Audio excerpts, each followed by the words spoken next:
Untuk selamanya kau datang dan pergi. Okey ke ni? Dengar ke tak Mira cakap ni? Kesempatan itu tak. Hai Mira, hai guys. Okey ke? Korang dengar ke? Dengar?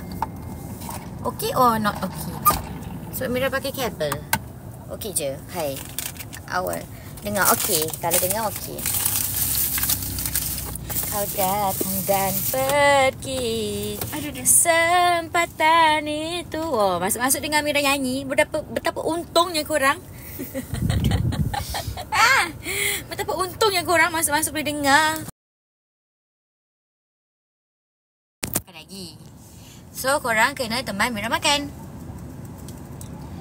Hai Mira, hai Tika, hai Love. Okay. Sofi mana? Di hati. Tak. Duduk di dalam dada. Ya. Sekejap korang, Mira nak makan. Oh, sorry. Dan ku berharap. Syah, yang nyanyi Syah sebab suara aku lagi sedap pada kau. Oh my god. Pecah rekod. Pecah rekod. Korang asal punya Syarina Marcelo. Oh, okey tak? Oh my god, this is so hot. Ya Allah. So hot. Mira lapang sama Ustaz. Asal masih terang sana. Entahlah weh, sebenarnya terang lagi. Hai awak. Dah jumpa ke Mira? Dah jumpa dah, alhamdulillah dah settle. Mira dah jumpa baju, dah jumpa Mua, dah jumpa stylist. Hai Miranda. Datang apa Miranda? Bukan cerita ni ke?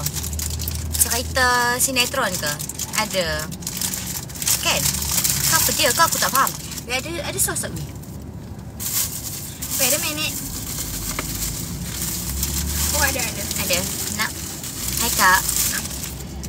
Mira makan apa tu? Mira nak makan burger. Mira lapar. Mira ada nasi lah kan? Betul tak ada sudu. Wait, ni biasa dulu. Tak apalah. Tak apa makan je tu aku tadi. Tak apa makan je lah. Makan dulu. Aku lapar gila. Aku sampai nak tanya dia tadi, weh boleh tak nak makan kat atas? Tapi aku takut dia tak bagi sebab baju kan. Lapar gila. Sorry guys. Mana share tu kat sebelah.